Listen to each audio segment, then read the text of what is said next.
Hello, and welcome to another episode of the Measured Golf podcast, where we are very fortunate because it's a new season, which means new guests. And fortunately for us, we have met a few people over the past couple of years that have been kind enough to come onto the podcast with us.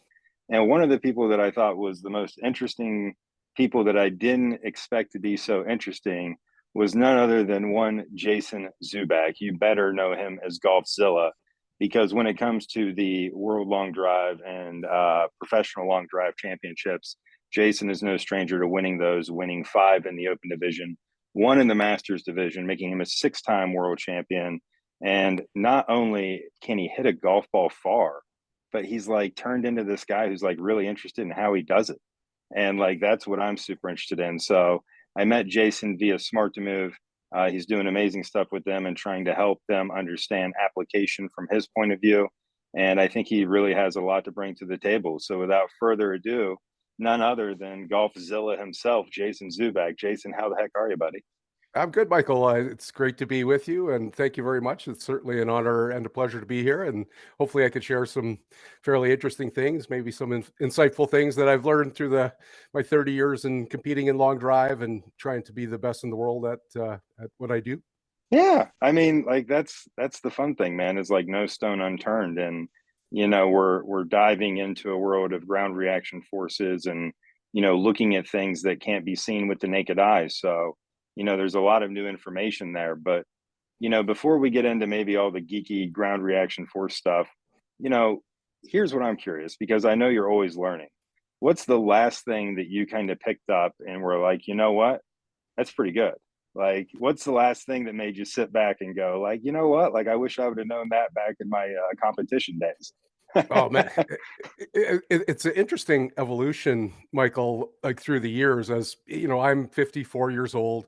I wouldn't say I was late to long drive, but I started, kind of when I was about 20, kind of 26. Yeah. After I finished my educational background, I achieved a degree in pharmacy, so I practiced as a pharmacist for a number of years. Throughout my junior amateur days, I played at a quite a high level and was relatively accomplished. And then I was trying to play professionally a little bit while I was practicing pharmacy full time. And as you know, at any element of the professional level, and I'm speaking professional Canadian tour.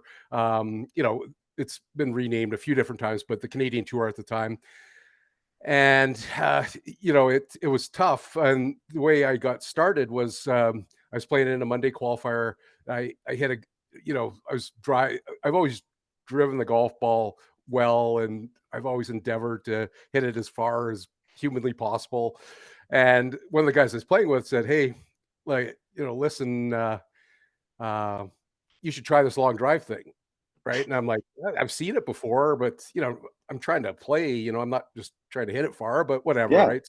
But anyway, uh, I sort of You're digress for not a second. wrong, though, because it was kind of like a sideshow back then, right? Like, it wasn't what it became to be when, like, you were out there and competing. But, like, back in the day, like, if you were a serious golfer, like, you never even ventured the thought of doing what Bryson did and trying to do both at the same time. Like, that's a new thing. Like, what you're talking about is very typical for back then.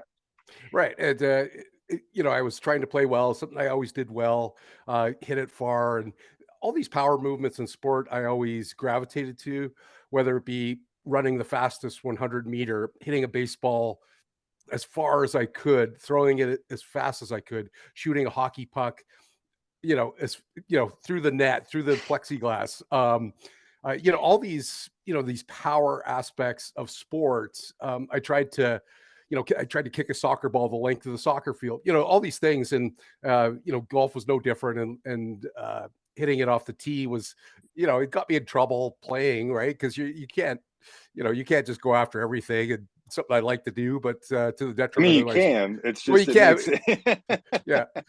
Um, but I guess to your question, back then we didn't have this uh, element of all this information at our fingertips, the internet, right? We didn't have you could research anything you want to, although you have to wade through all the maybe not so good information and really pick out the pertinent, good quality information. And that's why experts exist like yourself, like myself, that, are credible sources of information. We'll talk about that later. But back then it was, it was kind of trial and error. Like you grab this driver, see how far you hit it. We didn't have TrackMan, right? To analyze, launch angles, spin rates, uh, exit velocity, things like that. We didn't, we had, Did you have custom equipment back then, or were you guys just playing retail stuff as well? well, a lot of retail. Like what the way I started was, Callaway, Great Big Bertha, 6.5 degree stock shaft. There was another driver, Cubic Balance. I don't know if you remember that one. It was the first grooveless driver, so there was no grooves in the face, and their theory was the reduction of spin, which, you know, perhaps not with the lower lofted clubs it's that important, but again, it's a very, kind of valid way to go. Like a stock cubic balance driver. Langert was another one of the metal wood manufacturers. Um, and then upon more exposure to the sport, I saw guys were using, customized, they had tailor-made heads that were lower than what you can buy at the retail. At that time, like the burner was only 7 degrees, but guys were bending heads or getting heads from TaylorMade that were longer shafts. I'd never seen a longer shaft than what was in the rack at the pro shop. And so seeing some of these guys with, at that time, total length of the club was 45 inches. Guys with, 48, 50, 55, 60-inch, 65-inch. And I'd never seen this before. So I'm like, oh, this is interesting. So, but again, it was trial and error. We didn't have all this technology. And, um, getting to your question that, what, had, probably, the force plate technology has been not a game, it's a tool in our toolbox, and I think it's a robust tool, right? But understanding, these forces at that ground foot interface, right? And their implication on creating movement in the golf swing, right? Um, a lot of these tools can make things really easy, like TrackMan, for instance, right? Like if I always say to the guys, we had TrackMan back, in the late, mid 80s. You took your shag bag of balls, you went and hit them on the first hole, and you went and tracked it down.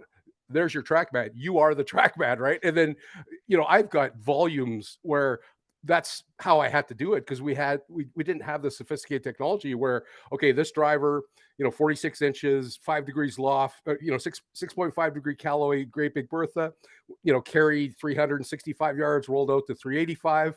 Okay, here's the TaylorMade burner at 48 inches. Here's what it did. I have volumes of this where the ultimate or the gold standard, I always say, is finding your golf ball. TrackMan, Flight Scope, GC Quad, you name it. They're great tools to have. But again, finding our golf ball is the gold standard. And, to your question, I think, some of the force plate technology, and that's what the guys are using now to really, it's a immersion technology. And, you're an expert in this, and you've been at it a significant amount of time. And, some of the guys that led the way, like Mike Adams, in adopting this force plate technology. But man, it can make things, really interesting on the time conservation side of things. Are we doing the right things at the right time with the right magnitude? There's a whole bunch of parameters, as you and I've discussed before, but it's one of those tools that tells us how things are happening.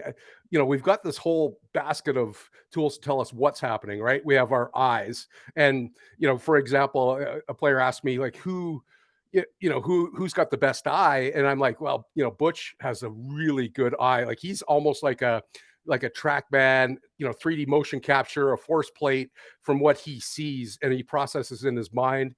But we have our eyes to tell us what's happening. We have, I know you use a few different tools on the motion capture. We've got a whole bunch of tools like that. The magnetic resonance. We've got markerless motion capture now.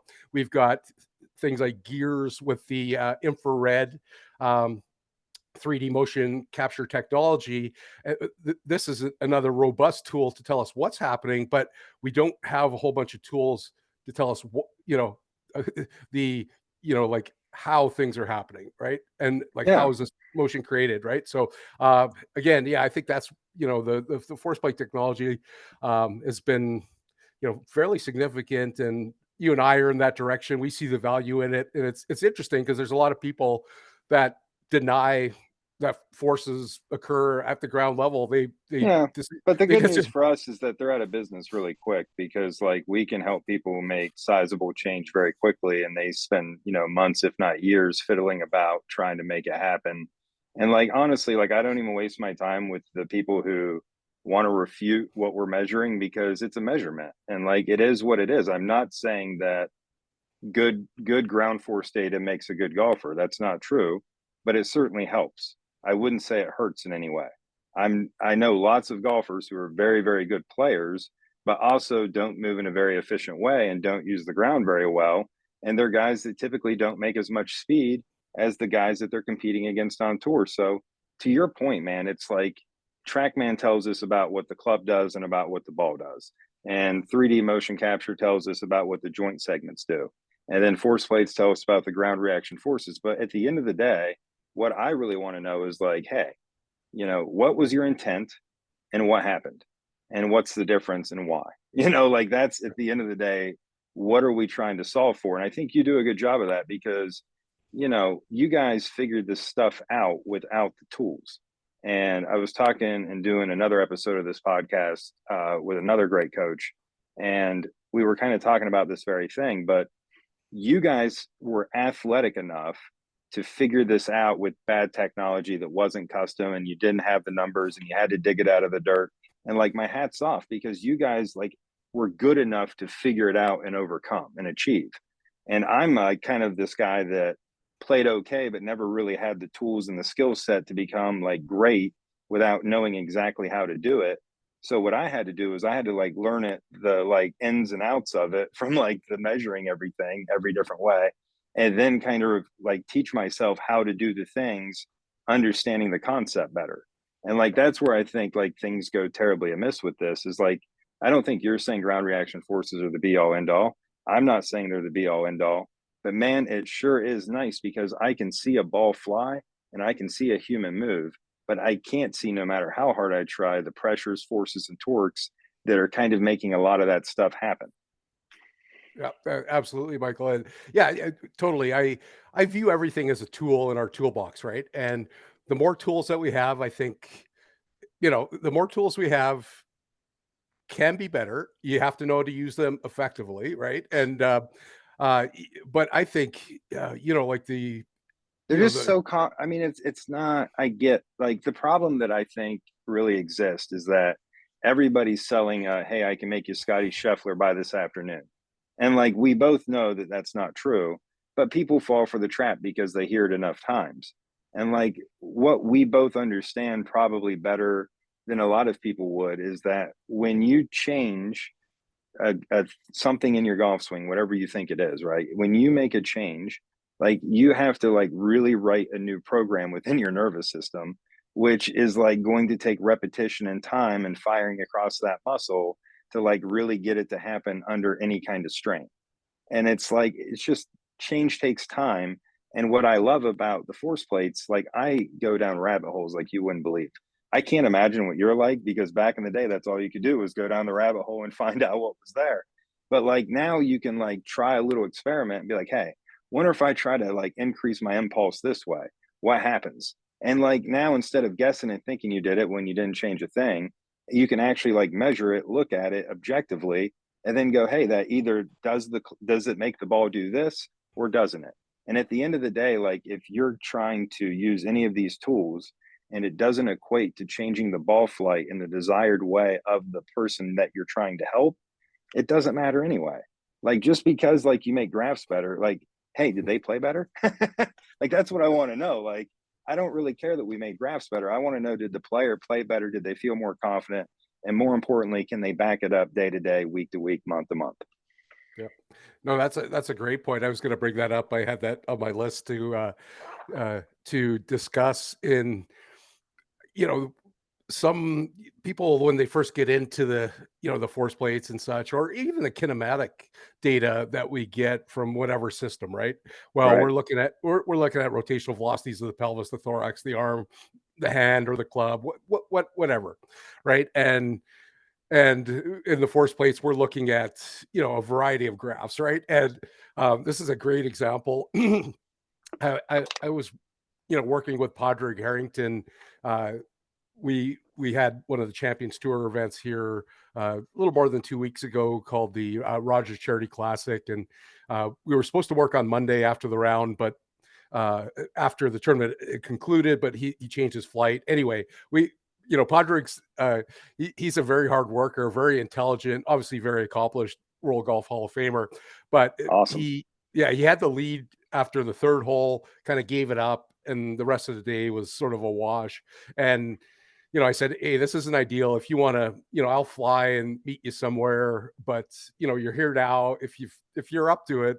And we put in 3 hours of work after the round, after he had the lead and kind of didn't bring that win to fruition. But again, we worked on very specific things that he wanted to work on, but I made the graphs look better, but then it wasn't translating, right? So to your point, we can make the graphs look better, but we need to, ultimately it's the ball in the air. What does the ball do, right? We need to influence that. Is it better? Are we, making cleaner contact? Is it achieving the things that the player wants to achieve to help them to play better?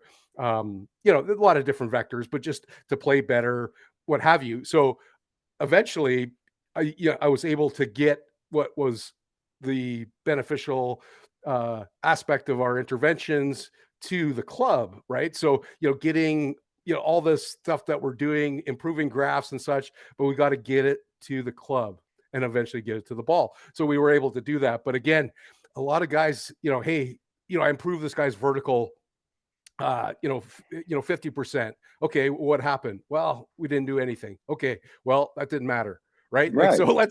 let's please, we need to be conscious of that end result. And it's the golf ball, where it goes, how it flies, all these things. And is it making a positive change with respect to that?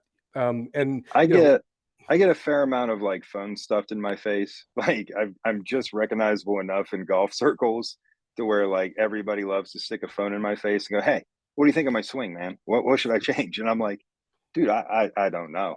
And they're like, "What do you mean you don't know?" And I'm like, "Well, first off, like, what's wrong? Like, tell me about what's wrong."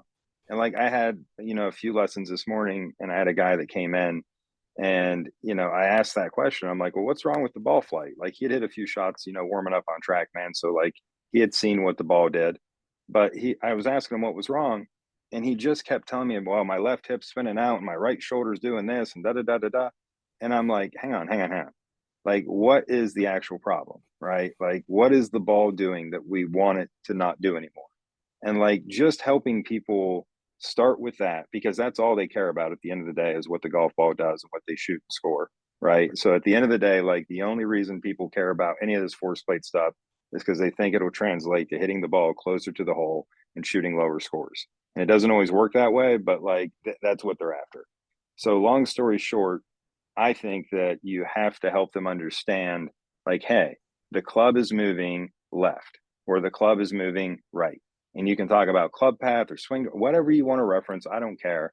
But like, you got to get golfers to realize they don't swing the club straight. Most golfers do not swing the club with a zero club path, just like playing golf. They just don't. And what they don't realize is that they have to match a face to the direction they swing a club. And this is what kills me the most, Jason. I get so much credit for helping people gain speed. It's crazy. Like I've had people say the nicest things because I legitimately can help people gain 10 to 15 miles an hour club speed very, very quickly. It's not hard to do. However, it's not because of what I do with the ground reaction forces. It's what I do with the face to path relationship. Because not one golfer ever is going to swing hard at a golf ball when they think the face is shut at impact. Right? Not Yep. one golfer is ever going to try to hit one hard with a face that's shut at impact because we all know what's coming. And that's why everybody sacrifices their ground reaction forces and their kinematic values and the sequencing and everything to try to get the face back open because we can't play golf with a shut face. The ball doesn't get in the air. So at the end of the day, brother, like if you can't help people conceptually understand that and then tie the other things to it and help it make a more complete holistic picture for them, like it's just not even worth the time of showing them that stuff because if you're not going to get them to buy into why they have to change these certain movements, they're just not going to change. Like they don't care what their impulse or their vertical force percentage is, like they just don't. Yeah, no, I totally agree. The that that face to path relationship is extraordinarily important, right? Obviously, Kind of.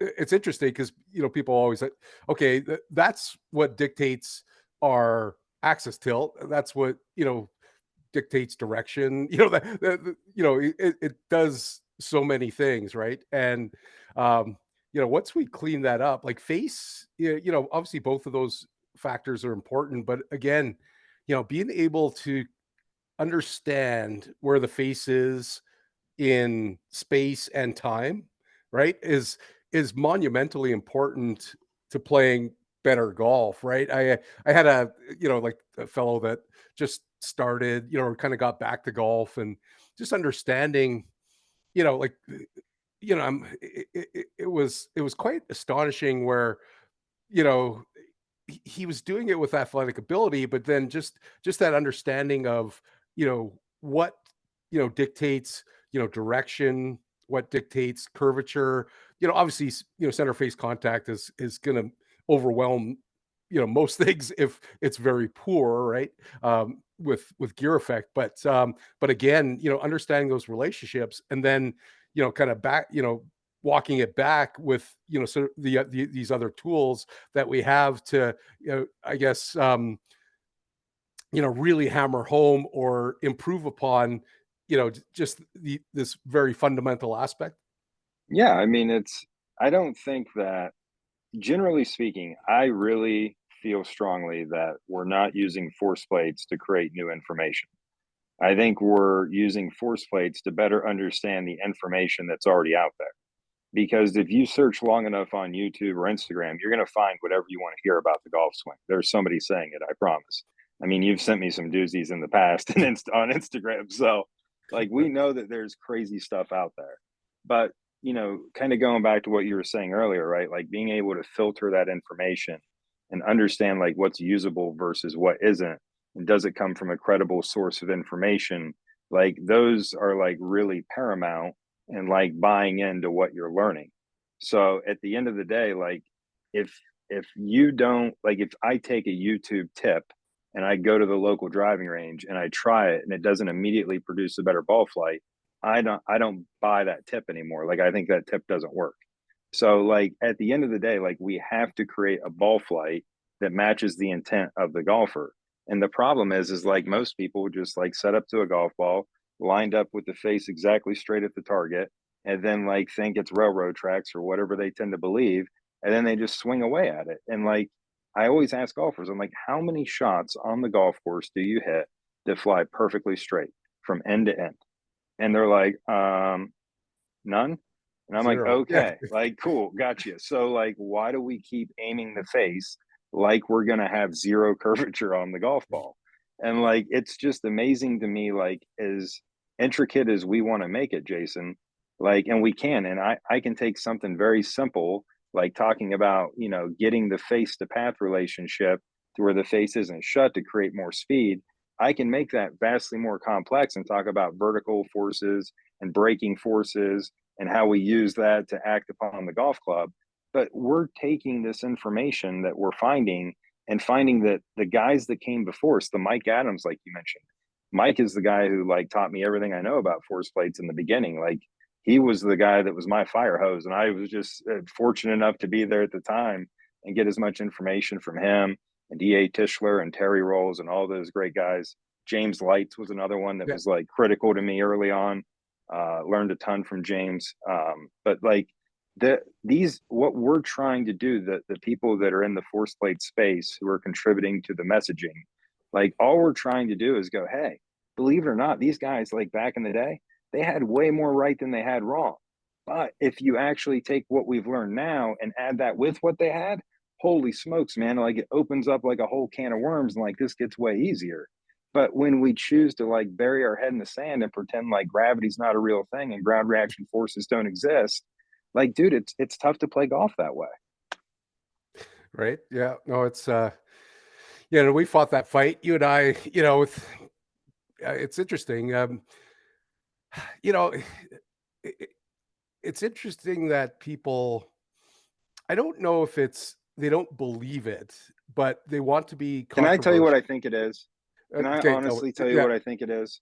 And sure. I know I sound like I got a smart ass tone right now, but Right. like Right. I promise I'm not trying to be like weird. I honestly think this is the problem with our industry.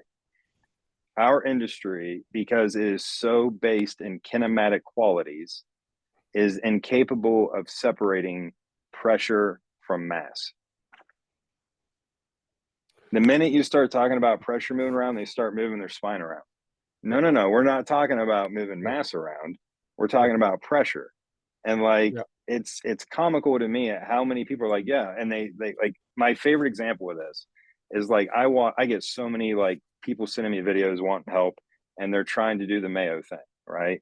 And the Mayo thing isn't a thing. The Mayo thing is just like, hey, like it's impossible to hit one fat if you're steep because low point's in front of the ball, not behind it. Right? Like, so like he's got a good point there. If you hit it fat a lot, maybe quit trying to be shallow and try steep because that might actually work out for you.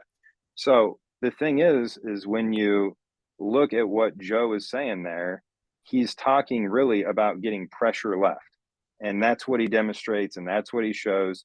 And yes, I understand that you see people's heads go left, but they go left. They don't start left and stay left. And when everybody sends me a video, they've got all of their mass, Jason, stacked over top their lead side. And then they wonder why they just keep knifing the ground because they can't move low point, right? Because they've got pressure stacked on the left side, but no pivot. And now we create way too much lean into the ball.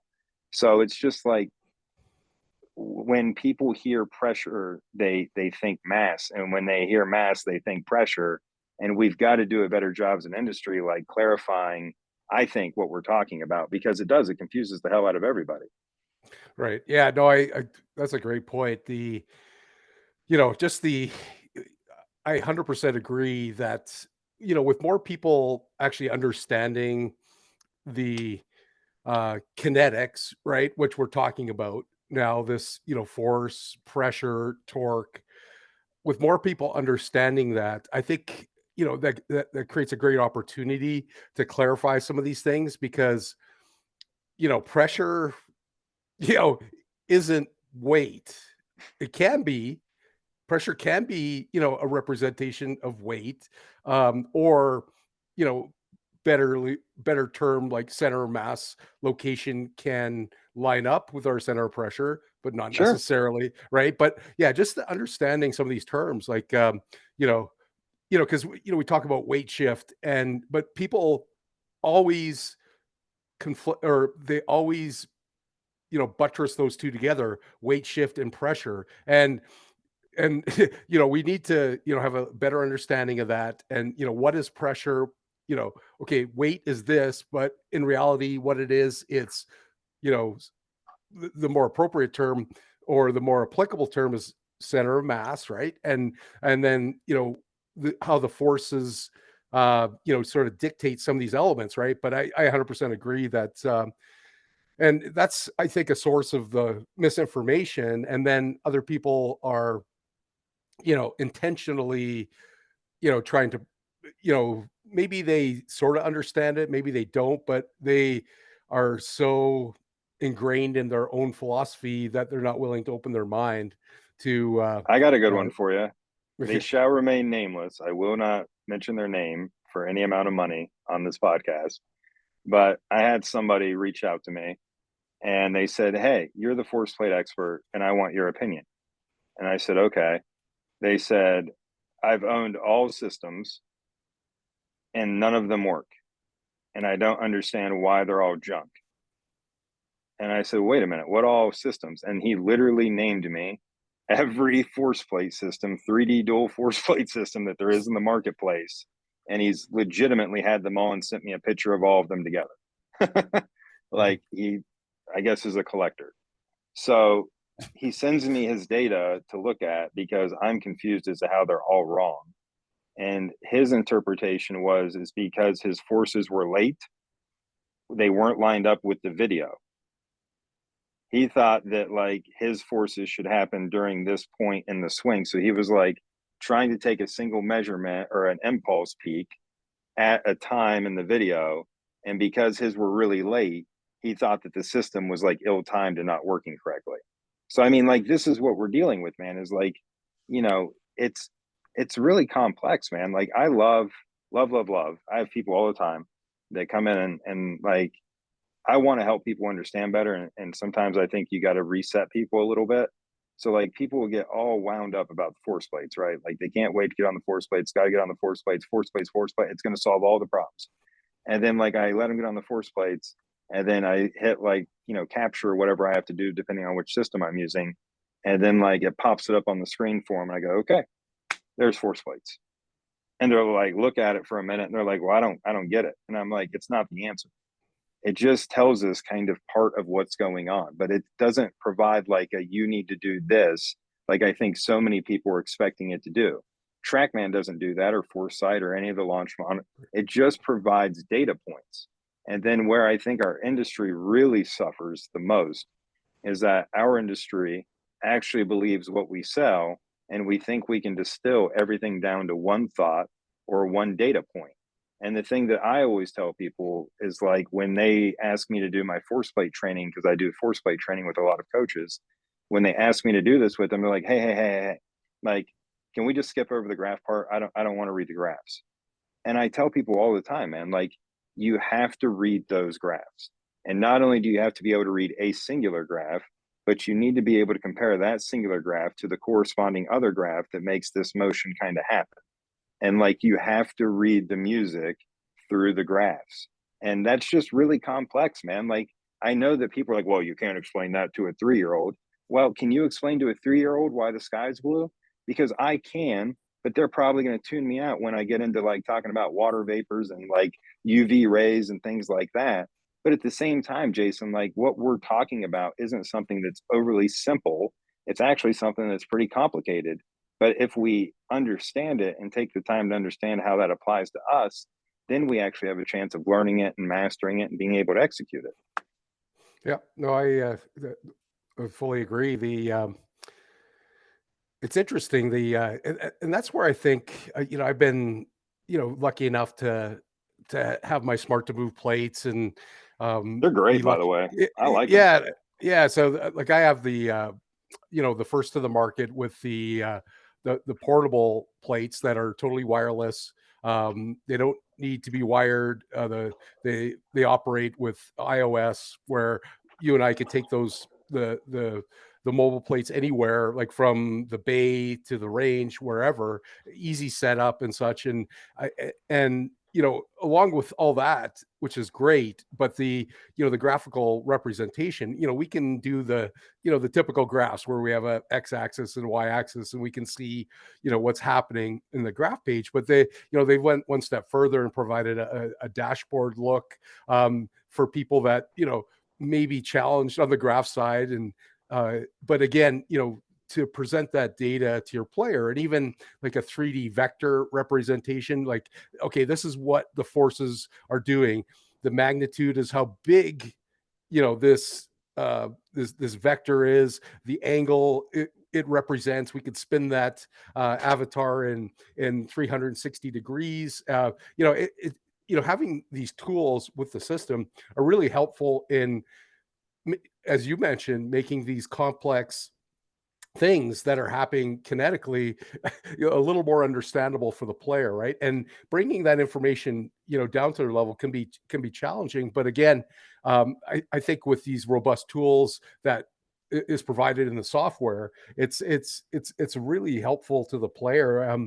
Countless times where I've presented them instead of in the graphical way, I'll present them in the dashboard, or I'll present them in the 3D avatar mode, and even, kind of understanding what's happening with the Yeah, forces and I just torques. think you got to walk people through it. Yeah. I get that people, I mean, Dr. Joe Lacaze, I think, is amazing for Rotex Motion, does amazing stuff. And like Joe's always like kind of telling me, he's like, well, can you point to it? You know what I mean? Like that's his big thing is, as a doctor of chiropractic, he can explain the body way better than I can. But like he's always a big, can you point to it?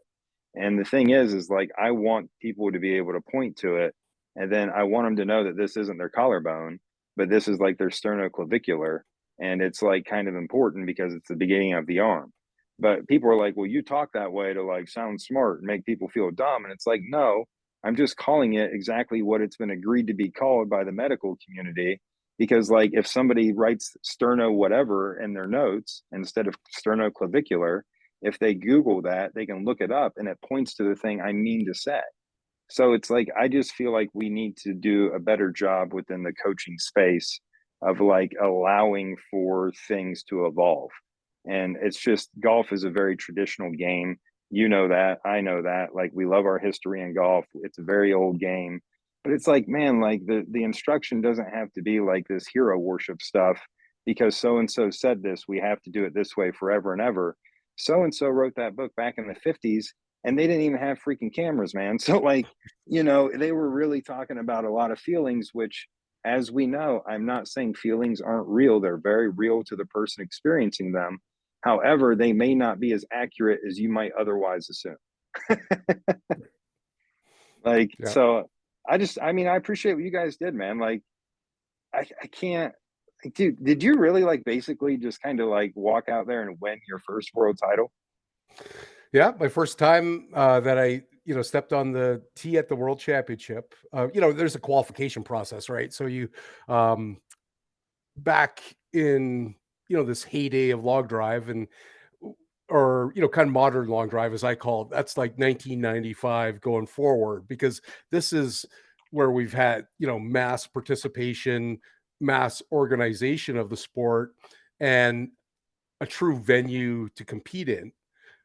Prior to that, it was, they had there was championships like the Chrysler National Long Drive they would do in conjunction with the PGA Championship, and so there was sort of a framework for the long drive. But 1995 going forward, that's sort of the modern age of long drive, where there was, local qualification, and uh, Remax was a great asset in the sport of long drive, because Remax was an international organization, and Right. the agents really embraced that relationship where they could, the for the local range, the Remax agent would build a day where maybe invite some manufacturers to come out and display their product, do like hot dogs and pop for the kids, in conjunction with this long drive. But Yeah. again, it was a marketing opportunity for the agents, but they would embrace that and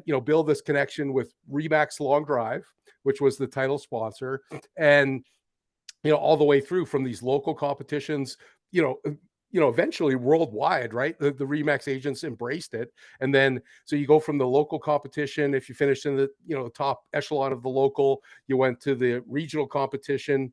Back then, if you look at participation numbers, it's interesting because people will say, well, back when you started, it's really growing. And I'm like, well, I don't know, man. Like we had 15,000 people trying to qualify for the open division back when I was winning these championships, 96, 97, 98, 99, 2006. Like we had more than, pretty much all those years, more than 10,000 people that pegged it up and thought they could be a world champion. Right. Right.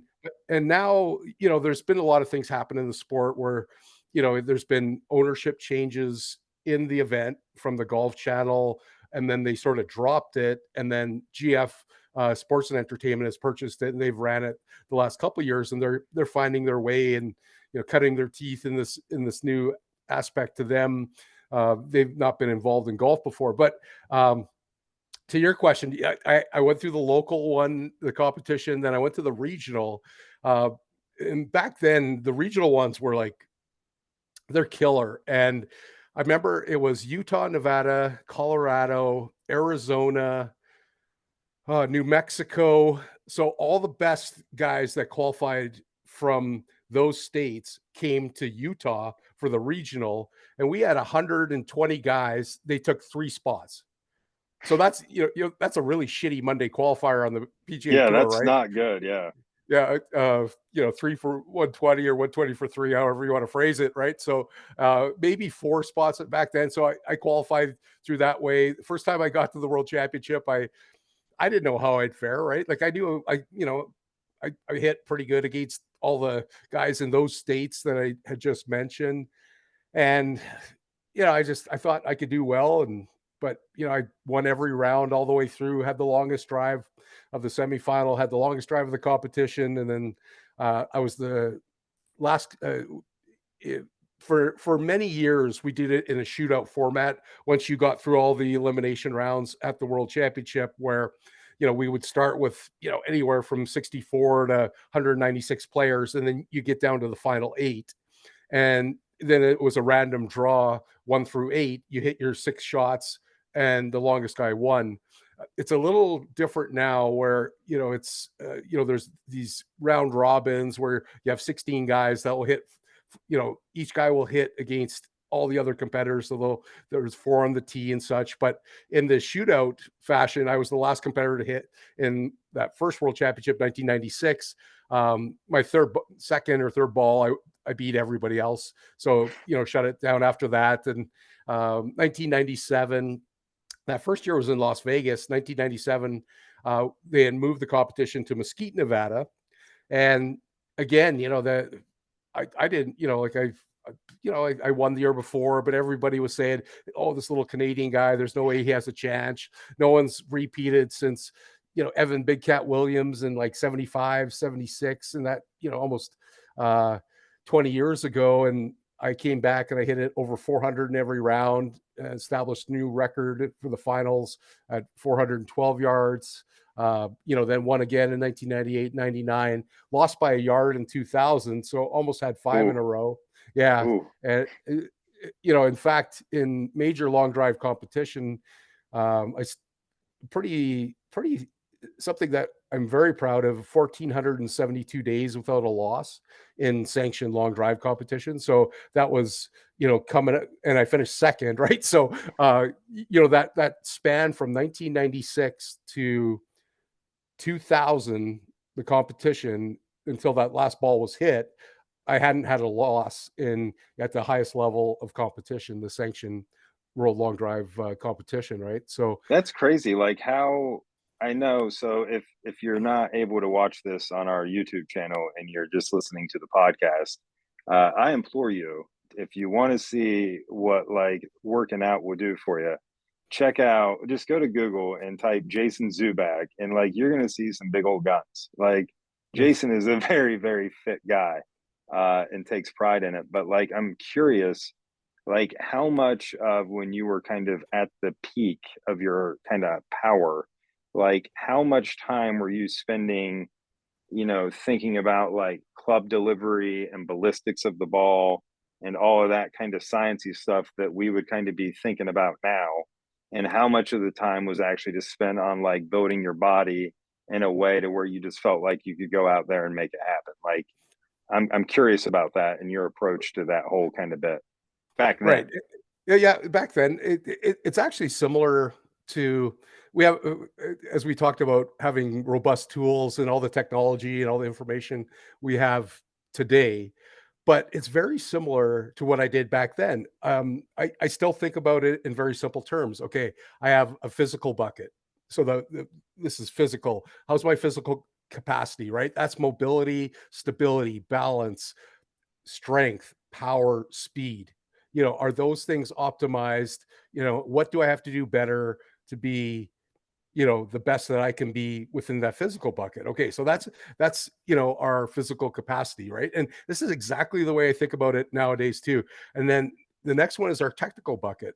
Okay, what do I have to do technically to hit the golf ball as fast, or generate as much club head speed as I can, deliver it appropriately the way I want to deliver it with center face contact. What do I have to do technically? And then the third one is equipment, right? We want to optimize equipment. And we could go down a whole bunch of different paths, but that's how I approached it back then. That's how I approach it now. How And much did your yep, driver change during that run? Did right. you The change significantly, or did it pretty much stay the same? uh Yeah, so when I first started, like I qualified with just a Callaway off the rack, Great Big Bertha with the stock shaft at X, and then at that regional competition where all the winners, Utah, Nevada, Colorado, Arizona, New Mexico were at, I started seeing all this, longer stuff, different shaft brands, and I was exposed to one called, Aldila had one at the time, a shaft. Harrison was a big player in the market at the time where They they still were, make. They made a great shaft. I still yeah. think that Harrison shaft is a good one, man. Oh yeah, no, they use really, just to digress a second. So if we look at, shaft technology is amazing, and the companies that do it, obviously we're looking at Fujikura, like the Velocore technology, like the Ventus line has, amazing success across all tours. We look at Graphite Design, it, with you name the company, and we could go down, Aldila is still making great stuff. Mitsubishi, You're talking to a guy that's got a kinetics driver shaft yeah, that's 44 and a half. It's not long or anything. It's just like I love that shaft in my driver. And right, then I've got a TPT 18 high in right. my 3 wood. I love that thing. So like I mean Well, like the technology is crazy, man.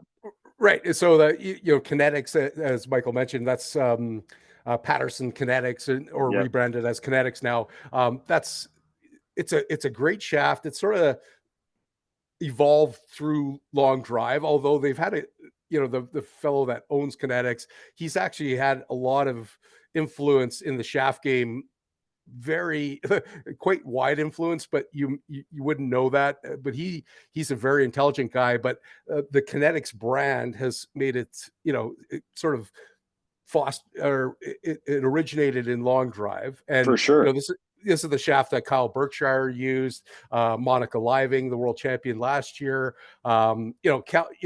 many world long drive championship wins, the TPT shaft line where Martin Borgmeyer won with 2022, Eddie won a master, the bulk of his now 3 championships, two of those came, or maybe even 3, with the TPT, which is a really good performing shaft. But my point is that, it's about, ultimately about material, like what materials are we using and in what proportions, right?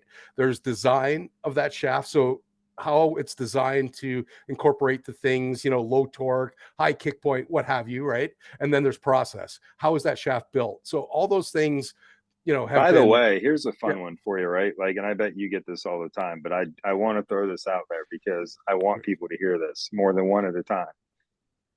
I get it all the time. What shaft is Eddie using? What shaft? Oh, that thing's got to right, be so stiff. That thing's got to be this, right, that. Yeah. Dude, they are like the whippiest, like ladies flex shafts you can imagine. Like it's not rebar, and it's not what people think, man. It's a different ball game altogether because to your point, it's now not about just tensile strength and like these like carbon fibers that they were using. Now they're using all kinds of different materials that bends and flexes and snaps out to straight the faster you swing. Like, dude, it's crazy what they're doing. Like, but it's fun now. right. Right. It's interesting because Kyle Berkshire was the one that started that in sort of 2019. Um, in exposed the long drive guys to this, where up until that point, guys wore how many X's you had on your shaft like a badge of honor, right? If you got 5X, you got 4X, 3X, you're weak. 2X, man, you got no How many chance. X's But were you, Jay? How many? yeah, How like many that, X's? it How was many X's were interesting. you? Yeah, Jamie Sadlowski and I were about the same, and Jamie's, he won back-to-back championships. One of the, pound for pound at like 160 pounds. And, I've seen Jamie back then moving it well over 225 ball speed.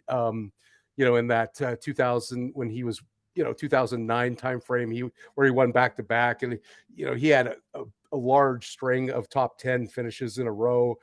He was, almost unbeatable as I was for a stretch. But him and I were kind of in that triple, kind of maybe on the slightly stiffer side of double X, right? So not crazy, but other guys would be like 5X, 4X. But to your point, so now there's this paradigm shift in stiffness where we saw this in the consumer market with Autoflex was the first one to come to that market, where it's a very flexible shaft. Even they have some speed recommendations based on sort of your current club head speed, but even that, it's a very whippy shaft, somewhere in that order of like regular or softer than regular to ladies flex to senior flex, this very, very soft shaft. And with the technology we have now to make that shaft, in yesteryear, that shaft would be tough to make because we didn't have a chance to control this twisting or the torque of that shaft. But now with the materials, the manufacturing process, the design, we can do these things, and the shaft that Eddie Fernandez won his third world championship there, it's the 21 high of the TPT line. That one would be classified as in the senior flex category, but Eddie can bring that at 150 plus miles an hour and still square that up. And it's interesting, which I don't think you guys ever get enough credit for. Like, I don't think you guys, it's funny you mentioned Jamie. I watched Jamie at TPC Sugarloaf, like, hit driver 6-iron into four par fives. And like, that's just what he did, like everything to him was just like, it was, but he hit it straight. Like, Jamie could play, you know what I mean? Like, he wasn't, like, he probably wasn't quite to where he needed to be to like have a touring career and all that stuff, but like, he could play at a very, very high level, no doubt. And like, you guys can hit the ball straight. And the thing that's crazy to me is like, everybody thinks they need this stiff shaft to get the face under control. But in reality, man, I think so many people are playing shafts that are way too stiff, they're way too heavy, and because they can't act upon that shaft, they sacrifice what they're doing with the ground body relationship, trying to create some loft to get the ball up in the air. And I think that's the worst thing that happens to juniors, is I think we immediately move them into stuff that's way too heavy, way too stiff, and then they never get a chance to learn how to build speed from the ground up because the club is just yanking on them the whole time because it weighs too much. Right. It's the worst thing. Like, dude, everywhere I go, I'm almost kind of, oh boy, here we go. So like, everywhere I go, man, and I know you see this a bunch too, but like, everywhere I go, I see these kids. And when I say kids, I mean like people who haven't got done growing yet, right? So they still look childlike. And like, dude, they're making like 110, 115, 120 miles of club head speed, which seems great on paper. But dude, their body's not anywhere close to being prepared for that. And then they're just tearing up that trail labrum in their hip like nobody's business. And it's really like, we've got to get a hold of young people and get them to realize that it doesn't matter that you create the same speed as Scotty Scheffler at 16 years of age. Like, that isn't like the X's on the shaft, man. Like, it doesn't make you a better golfer. Like, we've got to learn how to like build this stuff, right? And shaft is a huge thing. It's a big piece of that, right? Loft, that's enough. I'm so glad that we're out of the like dark ages of everybody playing a 5-degree driver. Thank God, right? And that definitely came from the long drive side of the equation. But I just think you're right, man. I think so much of it, when I mean, there's companies now using ground reaction forces to pair up kind of what your pressure trace looks like to the shaft. And I think that's really smart. Like, that makes way more sense to me than trying to match it off how somebody looks like they're hitting it that day. Right. Yeah, no, it's I think all good points. And yeah, it's interesting, that's soft performance category. We can find many examples in it, and I think a lot of it does come from the long drive guys. But again, for the average person, hey, why not try it? We've got auto flex, we've got free flex, we've got Barty Adams, I think BGT, I believe it is. They've got a great product. Mitsubishi's got a equivalent product. But they just don't get their day in the spotlight though, Jason, because they're all, for better or worse, and I don't want to plug anybody, but I use them here in Ann Arbor, Michigan for some of our clients. But Club Champion kind of is finally like fighting back for the consumer, in my opinion, just a little bit. Because instead of going into your local golf course or your local, big box store that sells golf clubs and being pigeonholed into what the manufacturers want to provide you, you're able to go in there and you're able to mix and match, and you're not, kind of like fit into a Titleist box or a TaylorMade box or a PXG box. Like, hey, if this shaft actually works better for you, we can get it to you.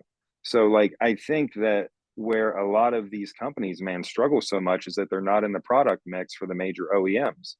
And like, that's really, I think, disingenuous to the golfer, because while we're talking about equipment, and before I forget this, like, if I'm you, I can't call, and I can't pronounce the company, and I wish I could, but whatever company is making Bryson's new irons, like, if I'm you, I can't wait to call them. Like, I have already called, like, if I'm a high ball speed guy and like I'm listening to this, and then when I say high ball speed, I mean like elite high ball speed, not like, 160, 170. I mean like 190 or 180, 190. Okay. If we're in that category, it makes all the sense in the world. And what Bryson's talking about makes all the sense in the world, because the reason Cobra couldn't make Bryson what he wanted is because Cobra has to make golf clubs the way a major OEM makes golf clubs.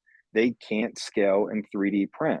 But this guy did, and gave him some bulge on the face. And we know that that makes a driver a lot easier to find a fairway with, because you're old enough to remember what it was like with the little persimmon heads, man. Like, we didn't have as much, or we had more of that bulge and roll, and that's how we kept it going straight. And now we've kind of lost that with these flatter faces. And dude, when you're a high ball speed player, the worst thing you want is gear effect. And by putting some bulge back on that face, especially with an iron, dude, holy smokes, are you guys going to hit that thing straight? Like, I think this opens up the world for the high speed guys. And like, I'm surprised that it hasn't taken off more. And I mean, it doesn't surprise me, because it's never going to make it to market, because they can't produce this way. Yeah, that the Voda that Bryson. Thank you, Avoda. Yeah, Voda. Yeah, so it's interesting. I know Josh Koch, one of the elite log drive guys. He's been in the top 10 for the last number of years and really hard worker. He's tried them, really likes them as well. It's that complex interplay of where the center of gravity is. And again, that hollow body iron that Bryson's playing, we can move that CG back to, not driver positioning, where we can actually benefit from some potential bulge and roll. It'd be interesting to try it. I like to see the data on it, like as far as off center hits, and see dispersion wise, like crank it up at with Gino Parente at Golf Labs, and put these to the test versus a blade, a CB, maybe even some of the like a TaylorMade hollow body iron, and see where that point is, right? Like where we take average 5-iron speed of the average player, then let's incrementally go up and see what it's doing on heel and toe hits, right? Yeah. Yeah, I'd love to see the data on it. It's Bryson, he's always got a lot of good ideas. I was He's involved grown in up a lot, man. yeah, He says a lot of smart stuff. right. Oh Like, yeah, I feel bad because he was so young when he got out there, and he kind of had a bad case of like foot and mouth there for a little while. But like, he's really grown up, man, and I think the content he puts out there is really smart. It's really boiled down for kind of like the mass audience.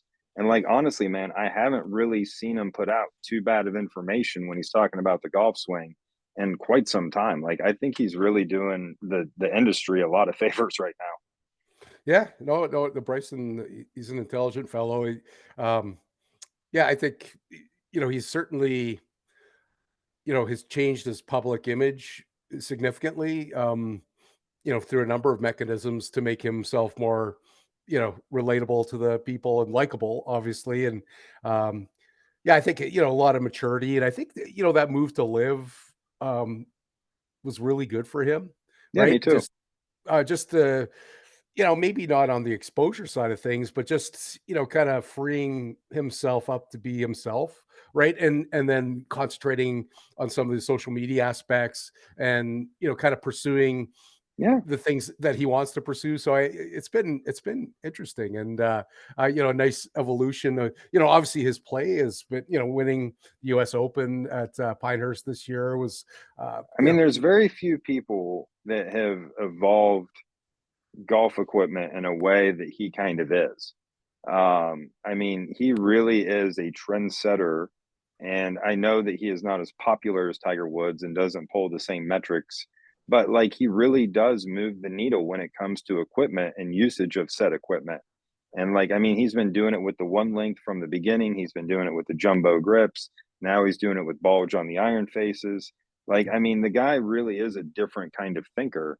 And, I think that that's what makes him him, right? Is the fact that he asks very difficult questions and like he's not satisfied until he comes up with that answer. So, I would be remiss to not say that I honestly view what he did winning that US Open with a completely different golf club than anybody else in the field. I think that that makes that US Open pretty special. Like to make that kind of bet on yourself, to go out there to you know what I mean? Like, I mean, dude, that takes a lot of stones to step up there because if it doesn't work, man, you are going to get killed, especially the way he's exposed on social media. I mean, they're going to come for you in droves. So for him to kind of make that bet, kind of like he did with the end range of motion stuff with the first US Open, like for him to kind of be learning and evolving, like I just look at that and I go, I think our industry should strive for more of that. I don't think that everybody needs to try to be Bryson DeChambeau because that's definitely not the route for everybody to go. However, I do think like his curiosity, man, I hope it's infectious to the industry because I love it. yeah, no, for sure. He's he's went down a bunch of different paths, and I think, but ultimately, as we alluded to earlier, it's all about performance, right? And he doesn't make a change unless it performs better. For instance, going with the crank driver, and there's a lot of bulge and roll on the like his crank drivers, and as we, it was interesting.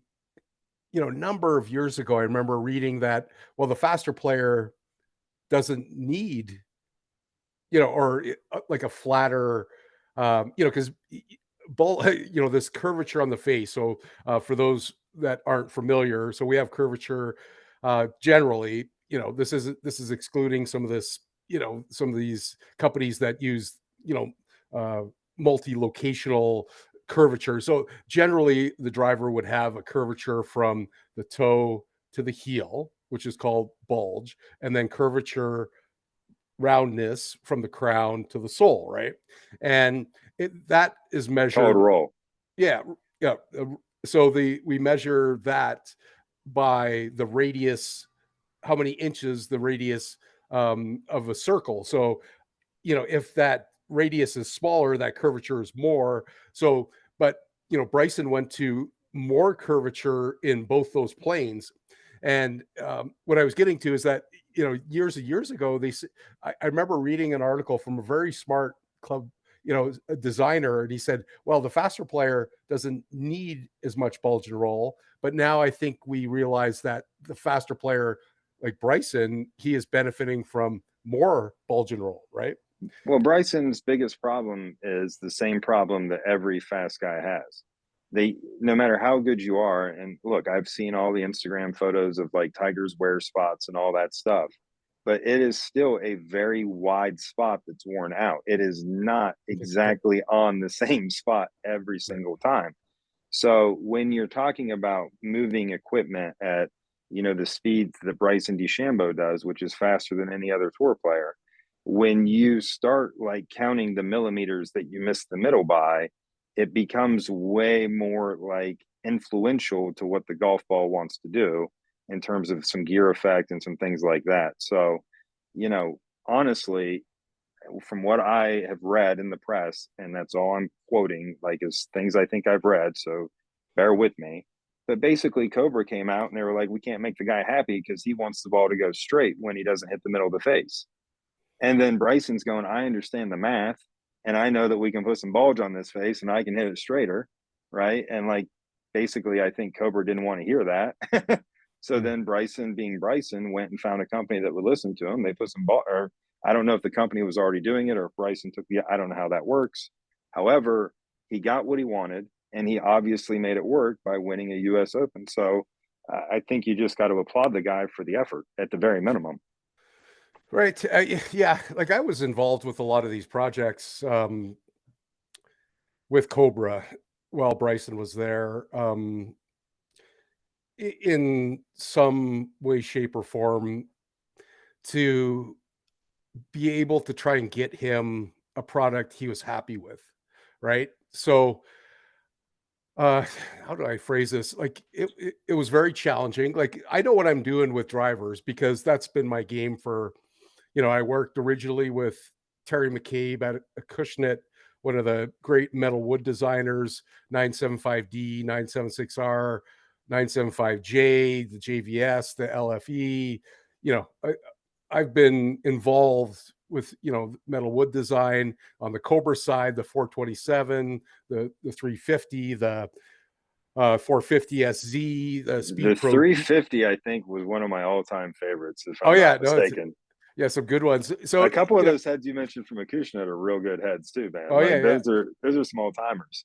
Yeah, they switched me over to the Cobra brand, so that 427 was a great performer. Yeah, it was.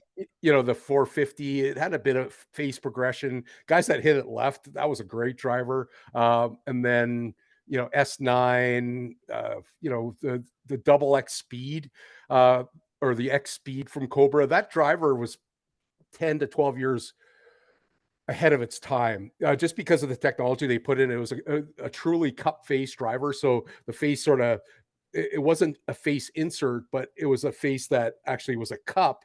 That's where it was welded, and that has the potential to give us some advantages with club design, with velocity, equalizing, some of these spin elements, structural integrity, and then Speed Pro D, which was one of the best performing, That was a good driver. one of the prettiest heads. Jamie Sadlowski won his first world championship with that head, but one of my favorites of all time. Just that pear-shaped block. Very The only deep problem fade. with that driver for me Right, was that, like, anytime you found it, it had the yellow shaft, right? Am I getting this right. right? It had the Yeah, yellow shaft, right? So yeah, every time you found one, by the way, we're going back here, ladies and gentlemen, yeah. because this is when you couldn't like twist them apart. They were glued. Just- And they always had like an extra stiff yellow shaft in them. And I wasn't big enough and strong enough to like swing that shaft. But I yeah. finally did find one with an EI 70. And dude, I wore that thing out. Like, I love that driver. Oh, yeah. No, it's still one of my favorites, and uh, I still pull it out once in a while. That was one of my favorites. That was probably in that 2006, 2007 time frame, right? That was right around when I won my final Open championship. Can you see the screen? Oh yeah, there it is, the R7. Yep, R7 super super deep, quad. Yeah. or No, super I got quad. it. Yeah. I got it deep right here too, Oh but yeah. I play this quad all the time, dude. Oh yeah. And here's the funny thing. Get this. I told you I got some nice clubs. So I got a QI 10 9 degree with the kinetic shaft in it. And I swear to God, this driver with this old graphite design, stiff flex turquoise thing puts up the exact same numbers that my QI 10 does. It's Right. crazy. But like, I Yep. mean, it's to your point, man, like the technology has been way, way ahead for a long time. Like the legal limit's 150. It's been 150 for a long time. And it's like, well, how do we launch it and spin it better? Like that's basically what we're trying to do now. But in terms of like creating smash factor, like we can't create more than 150 or you're Right. playing with a driver that's illegal. Right. Yeah. It's interesting, like, some of the technology, like the power bridge that Cobra has in, uh, this current generation than the previous as well. With the, we're trying to make, obviously, even if we hit it off center, we're trying to equalize spin, but we're also trying to equalize velocity, right, to make it forgiving. But that power bridge it works phenomenal. On if we have a low impact on the face, it's coming off, very quickly, almost as fast as center face contact, as where we tended to lose a lot of velocity before. But again, it's this club aspect where, hey, let's try what's out there, because that's the easy button. We call it a TPI. Like how Staples had the easy Yeah. button. Yeah, Yeah. that's the club is the easy button. If you have a competent fitter with a robust selection of options, right? You need a selection of shafts, you need a selection of heads. You know, it's one of those things where I could probably find you 10 to 20 yards. I don't care who you are. I could probably find you 10 to 20 if you want it, right? And then, obviously we need to come to a consensus with, accuracy and, that whole blend, but I can find you some speed for sure. Like if I, whether it's putting one of the new Shogun Acra shafts in with, a Cobra Dark Speed LS, or, whatever configuration, a really good fitter that's got a robust bag of tools, that's the easy button. And Just so you uh, know, I was a yeah, Titleist staffer for yeah, like a long time, and now I'm like Mr. like Miras and stuff like that. But I started as a humble Titleist staffer for 10 years, and it was the Cobra King LTD yep, that finally got me to go, you know what? I can't play Titleist anymore because I just gained like 40 yards. right. Like Oh I yeah, killed that LTD, dude, because I used to overspin it. And yeah. that LTD, man, like it did not spin. Like that is one thing that driver did not do. That was, I think Bryson's probably his favorite driver in the Cobra line. He really liked You that have drive. to, if you Yeah. get one, by the way, it's still a great driver. If Oh you yeah, spin it too much, the LT find you one. There you're going to be able to find them. But they're not going to cost you that much money. But here's a trick of the trade with that particular driver. It has a massive port in the sole of the club that you can twist in and out, which is kind of cool until like it goes loose on you and starts rattling around like it tends to do. But if you take a little Loctite and yeah, put in there, it's perfect and you never have that problem again. So just yeah. like King LTD, great driver, but you got to Loctite it a little bit. Gotcha. Yeah, yeah. No, it's yeah, that was that was one of my favorite ones. The F9 still is a great performer. I couldn't Cross launch the F9. That's why I Yeah. never made the switch. I couldn't launch it.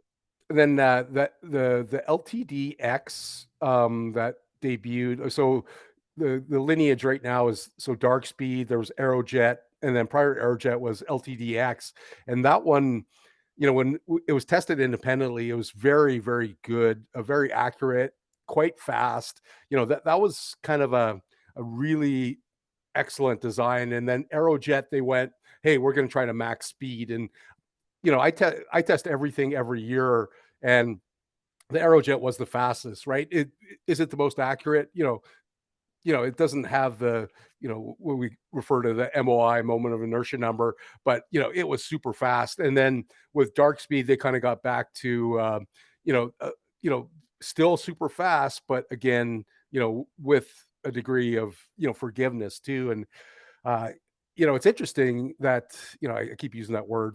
I should find a different word, but with club design, it's we can make a fast driver. That's not an issue. We can make a forgiving driver, but the most challenging thing is to make it fast and forgiving, because that takes really significant engineering and technology to be able to do that. So we're The thing getting that I better. don't get either is like, I mean, and look, Cobra, Titleist, TaylorMade, PX, all of them, they all make great stuff. Everybody makes good stuff now. Like, there's no room to hide anymore. Like, you're gonna get killed on social media. You're not gonna be able to sell golf clubs. Like, everybody makes good stuff.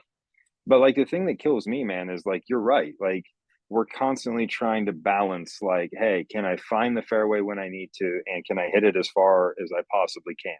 Like I want to be able to do both those things at the same time all the time. But like the problem that people I think run into a lot is they're like they always it's just human nature. They default to the faster. They never default to more stable. They Right. always default to more fast, right? And the thing that they don't realize is like the fast that they're choosing is like maybe a mile an hour, maybe three. Okay. It's not really that significant. And the problem is like we talked about, they're not going to hit the middle of the face every time. So they're not even going to get that 1 to 3 every single time. And as a matter of fact, they're probably going to get a little less because the reason they got the 1 to 3 to begin with is because the driver's kind of engineered for speed and not for forgiveness in the first place. So now they actually lose by chasing that extra little tiny bit. So, like, I think what you said is really, really important. Like, hey, I can fit you and I can give you 10 to 20 more yards. But then we got to actually look at that and go, is that like functional yardage, or is that just extra yards that, you're going to have to walk to get your ball out of somebody's backyard? Exactly. I guess a good takeaway though for the average person, and even the more accomplished player, we always have our brand preferences, right? But if we're going in for a fitting, and I think, nowadays with all the, my golf spy, you've got Rick Shield, you have all these resources where guys are reviewing stuff all the time. But I would, really be conscious of go into a fitting with an open mind, right? Because you're going to have, okay, oh, I saw the Ping G430 10K, that one, my golf spy said every golfer should be hitting that one. Well, I don't know about that. But I would go in with an open mind to try everything, right? Like one of the most surprising drivers, I've had exposure to the Japanese market. I used to go over there 5 times a year. I love their club design, right? We have these companies that you don't see, Strixon's got different stuff, PRGR's got different stuff, Mizuno, they have a brand called J Beam. They have all these cool brands, and they do a nice job of building stuff, and oftentimes very elegant, very beautiful golf clubs. And I'm a big fan of design and such. But what I my point is that it's it's about getting something that performs, right? And the Srixon irons have some traction in the US, but the driver, you know, people may not even know that they make a driver. But I tried Great the driver. oh yeah, one of the most pleasant surprises when I tried the Mark V LS, right?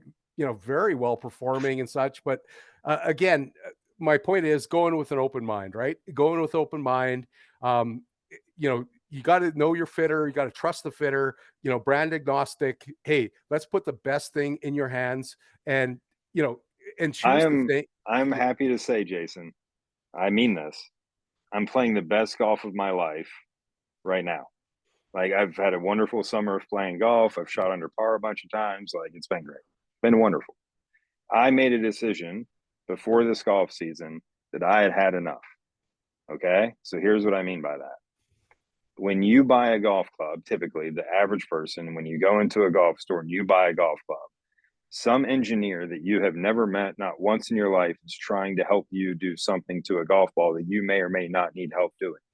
But I have had enough of the engineers trying to influence what my golf ball does. So here's what I did.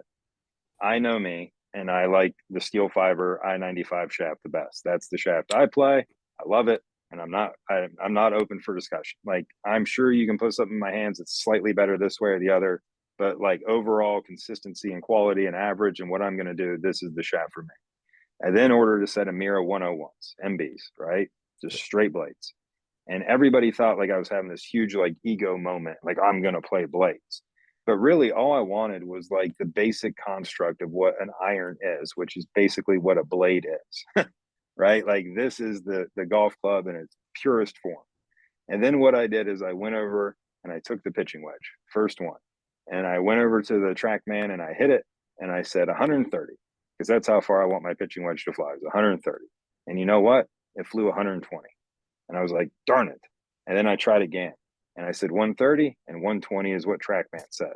And then I said, darn it. And I tried a couple more times and swung really hard. I just couldn't make it go 130.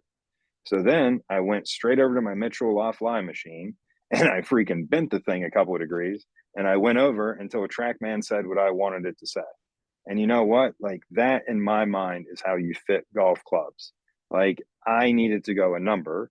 It's all about how far this ball goes. I'd like how it gets there, I can adjust, but I need this club to make the ball go that far. And like that's how I did it, man. And like I had to find a shaft, obviously, that works with where the CG is within that head, yada yada. I know all that stuff.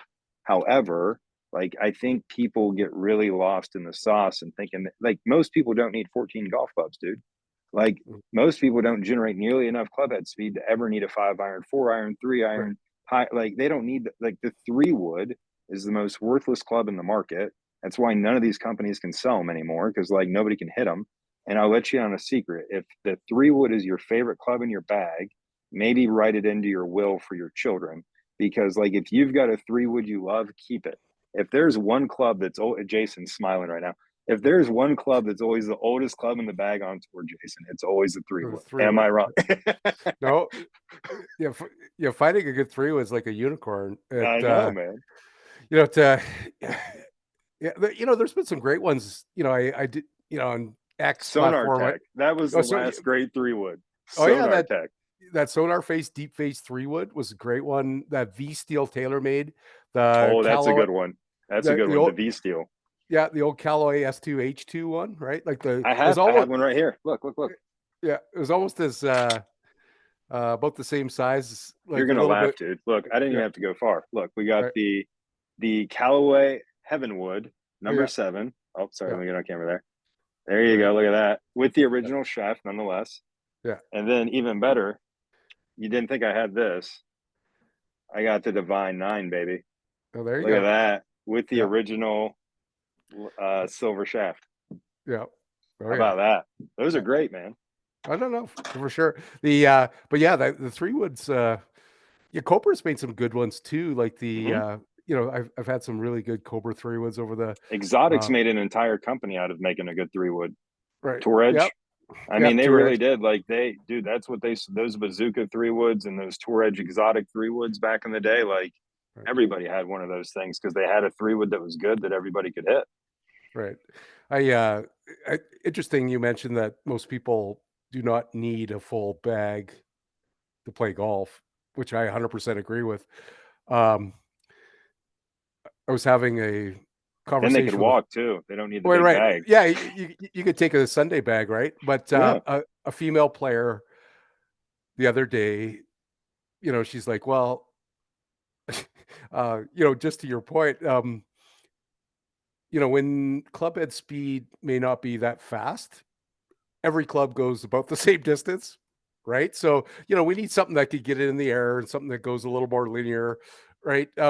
But This is you what know, like kills me though. Like there are options for people, right? And then like you're talking about like a good fitter. So here's like my version of a good fitter. It's like I got somebody in there who doesn't have a lot of club head speed.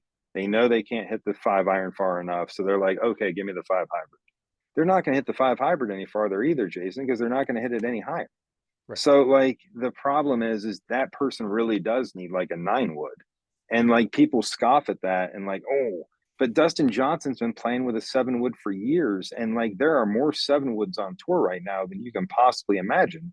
Because those guys love the fact they can just hit it straight up in the air and it's gonna land like, elephant crap when it hits the green. right. Yeah, no, it's about performance, right? And Yeah. who cares, right? But I do think, in the fitting aspect, especially with the wedges, even like having somebody that's knowledgeable about wedge fitting, can really help you out um, in the aspect of, turf interaction and, just selecting a product that's going to perform the best for you. Is going to work every time? No, because, we're not all, Phil Mickelson. We're not all gifted in that respect, but making the best choice for you, in the short game stuff. And it's noteworthy that I was working with Mike Weir at the Rogers Charity Classic on some specific stuff with the force plates and typical things that Mike would ask me through the years, and I I sort of shared my philosophy with him, and I think you would agree. Like, obviously, there's essentially four different swings in the golf swing. There's our putting action, which is totally different than everything else. There's our finesse swing, and these need to be siloed, right? Like people will often think there's just one golf swing. The driver swing is the same as everything else, and it's not. So we have our the putting technical aspect. We have the short game finesse swing. We have our general iron swing, and then we have driver swing. And all these differ in a number of different variables. And I think understanding that, where I think you would agree that when I work with the Champions Tour players and any accomplished player that's over 40 that really hasn't done any long drive stuff, what they tend to do, I think you would agree, is that it's this swing in a barrel, right? They don't have much lateral. They just turn. They're really good at creating this, vertical torque, this rotational, movement with the body. They don't go up and down very much. They don't produce much, vertical force, or, as much as this younger generation. But that's how anybody over 40, that was the teaching philosophy. I think you would agree, right? Like Oh yeah. less lateral, more rotational, not much vertical. But if we're looking at maximizing some of our, the distance element, especially with the driver, we have to, that swing works great as a universal swing. But if you want to go in a specific direction with more distance, and you know uh, on the finesse side, as the things we work on, like Victor Hovland and such, there's specific elements that we need to modify, to maximize those silos that we have our swing in, right? I got a great example of this. I just worked with one of the tour players that I work with, and he has just had the best season driving that he's ever had in his career. He's been out there for 7 years. Just had his best career ever driving the golf ball, and also paired that with his worst scrambling year ever. So it hit the driver absolutely great, and the chipping went to hell. So we just had a big camp because obviously season just ended. We just had a big camp, and we're kind of talking about things. And he's like, "Look, man, before we go any farther, like we got to sort out like what's going on with the chipping because like I barely can make contact right now." And I was like, "Cool." I was like, "Let's do it." So anyway, like I take him over. I got this like really tight lie here at Measured Golf, where my putting green is, and I'm making him chip off that, right? And like the guy literally is blading every ball. And this is a tour card, like his one on tour, like it's a good player. And he literally is blading chip shots. And I'm like, what are you doing? And he's like, I don't know, man. And I was like, well, walk me through it. So he's like, yeah, man. He's like, I've just kind of, I've been hitting the driver so well that I kind of took that setup and I kind of have applied it to everything. And I was like, okay, well, tell me more. Right. And he's like, yeah. And he's like, I'm just really trying to feel like I push away from the ground with my left foot, like I do with my driver, because it's really helped my driver. And I'm like, yeah, no doubt, man. And he's like, what do you think? And I was like, I think we got way too much impulse, dude. Like, he literally couldn't get the club to the ball because he was pushing with so much vertical force that it was, to use a James Lights term, cartwheeling himself backwards, right, and moving low point back with it because the pressure moves with it. So it's just like it's really interesting because like you would think like if I told that story about like a normal golfer, you'd be like, oh, that makes all the sense in the world. But we're talking about a very accomplished player.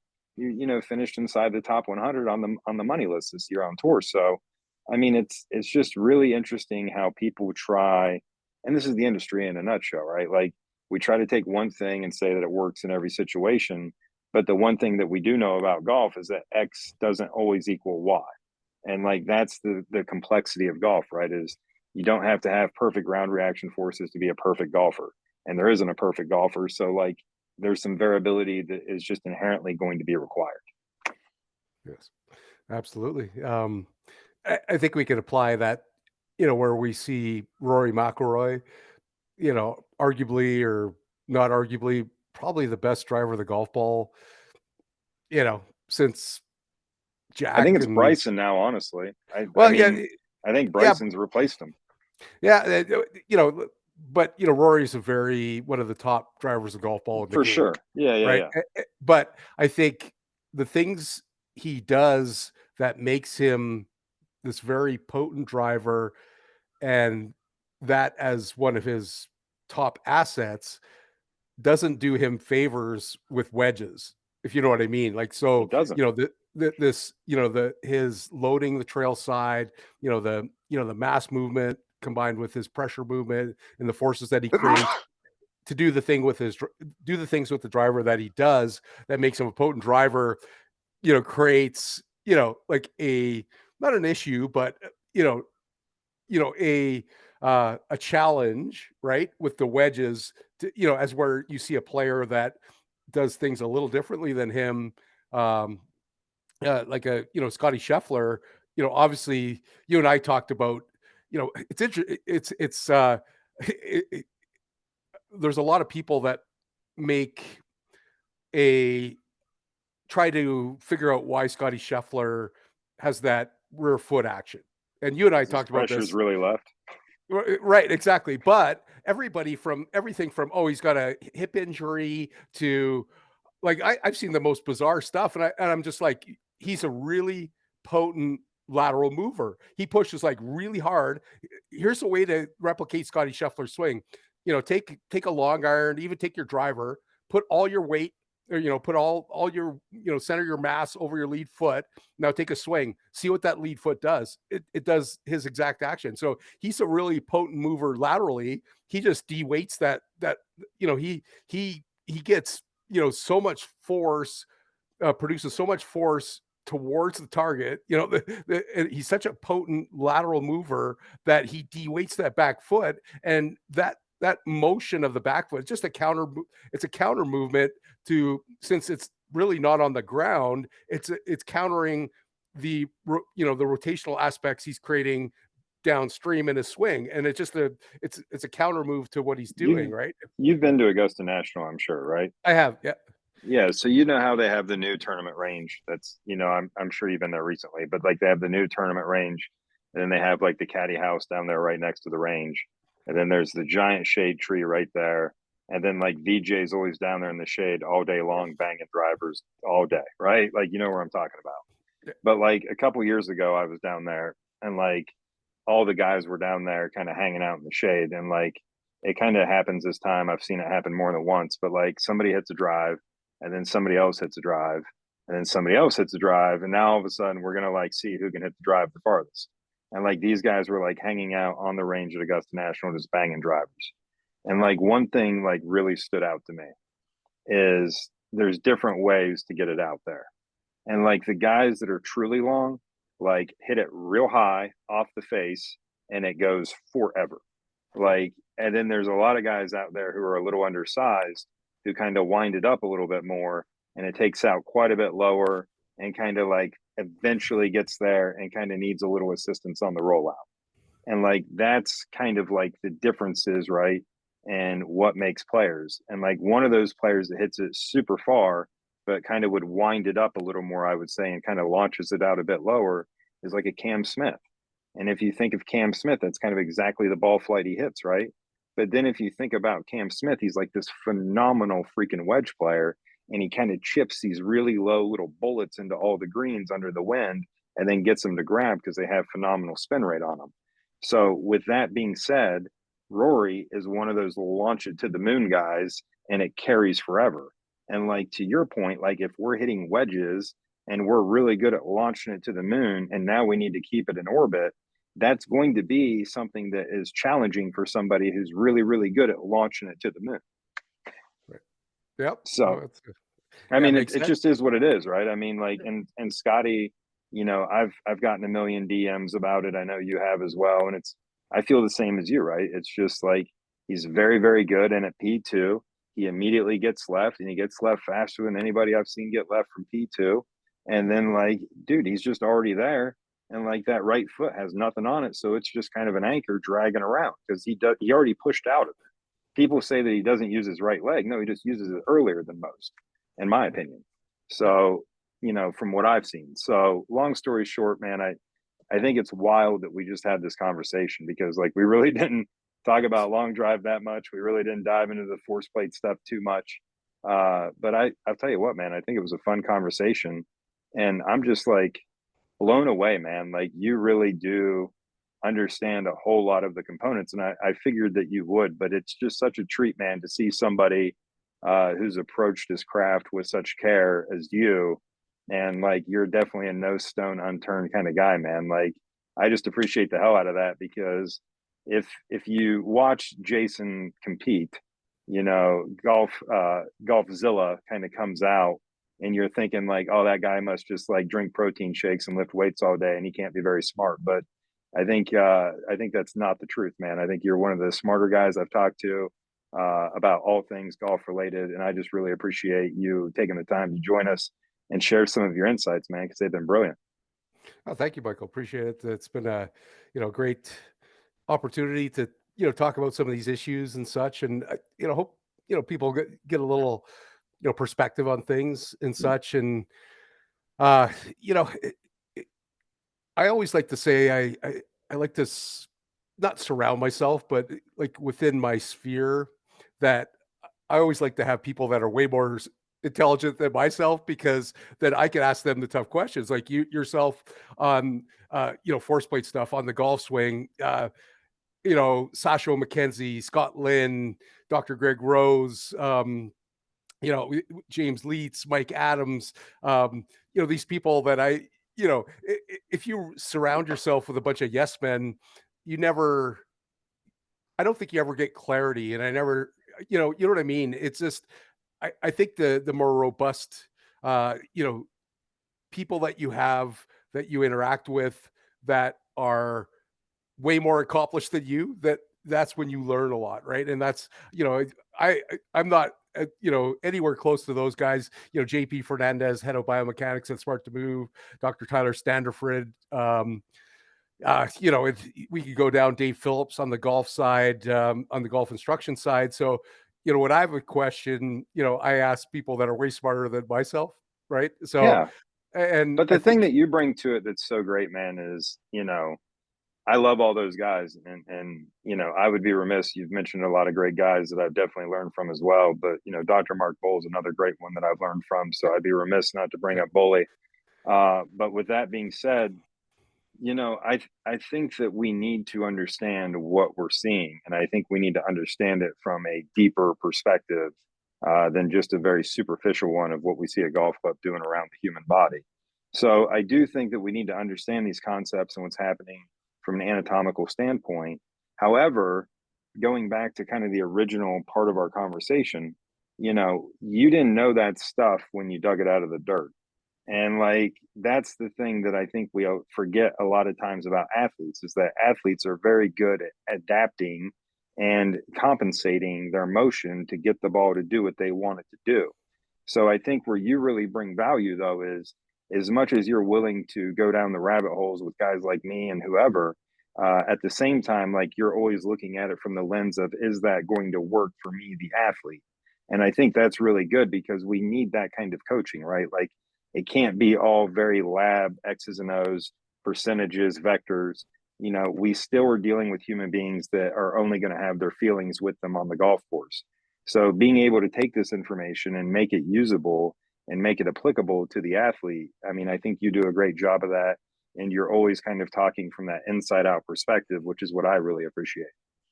oh, thank you. That, it's, what we say at TPI is always, don't guess, assess, right? And, that can be applied across when I mention whether it's that physical bucket, right? I don't want to be guessing at a player's, the way I approach things, Michael, I want to know their history. I want to know, do they have any injuries? I'm going to do a physical screen to see where they're at. I'm going to do, there's a lot of different physical screens. I'm in the TPI fold. I love the TPI stuff. And, Yeah. am I saying it's everything to everybody? No, but I think it's a great system. A I great think, starting point, man. Like, I right. mean, if, at the worst case, it's a great starting point for a lot of coaches who maybe aren't as familiar with the anatomy as you or Right. myself. Right. And then FMS, SFMA on these physical evaluations. If the player's healthy enough, I want to do some strength testing. If the player's healthy enough, I want to do some power testing. And then we go down the line. We go, if we can get some kinematic data, just to know get to know our player, right? Kinematic Right. data. We could understand the force plate data, the grip pressure data you and I talked about with some of the new products coming to market with what's happening between that hand grip connection, right? And also understanding that players, their ideology, what are they trying to do, right? That's a huge thing. Their tenants, like what, I think that's are the they thing that gets missed with all the technology is we forget to ask the right, player, like, hey, what do you want the ball to do? right, Like all right, not what does TrackMan say is best, not as what did the force plate say is right, best, but like what do you think is best? And I think, we just kind of lose sight of that sometimes. yeah. No, yeah, ultimately it's, one of the big takeaways that we can give is that we need, all these things matter, all these things are important, but it comes down to, what does the player desire? What, do they want to hit it longer? Do they want to hit it straighter? What shot shape do they want? What are the vectors that are most important to them? And then I can make, I can construct my strategy to improve them. Most of the time I'm in the bucket of, guys want to hit it farther. No one's coming to Jason Zubak and saying, Can I hey, get a putting Jason, lesson, Jason? yeah, can I get, even though I'm a good putter, I'm pretty good with the short game, but they're coming to me and saying, Jason, I need 20 Yeah, more yards. That, right. that's where I live. Right. Right. But, I have an appreciation for all the stuff and, understanding the player, understanding their wants and needs, but then, as a coach, what, is, are these wants and needs, what's going to be able to achieve their goals the fastest and the best, right? So that's where, we take all the stuff that we have, and that's where the most effective coaches, ultimately lie, with respect to understanding that crucial element. And I don't know, like I love doing this stuff, and it's been great to have many interactions with you, Michael, because I always learn something every time, and it's Not always good things. Not always good yeah, things. So just maybe a new way to swear in Canadian or something like that. But right, right. But hey, man, thank you so much. I mean, I think you kind of summated what we've been talking about very well. And, it's a privilege to have somebody like yourself on the podcast. I really appreciate your insights. I love what you're doing for the game. Your enthusiasm, man, like you never have to wonder about that. Like you're a very enthusiastic person. You can tell that you love what you do. And dude, I just love to meet people that love to learn because at the end of the day, my happiness kind of is tied to learning. So the more I can learn, the happier I am as a human. So I appreciate you sharing your insights with us. If you're interested in getting to know more about Jason, find him on Instagram. He's definitely doing some stuff out there with Smart to Move as well, and always has just a ton of cool projects like he listed with TPI, Cobra, and a few other companies. So keeps himself mega busy. Definitely easy to find out there on the internet. So thank you so much for listening. If you haven't already subscribed to this podcast, please do so and make sure that you're paying attention because we have many more great episodes to come this season. So thanks again to Jason. And until next time, keep grinding.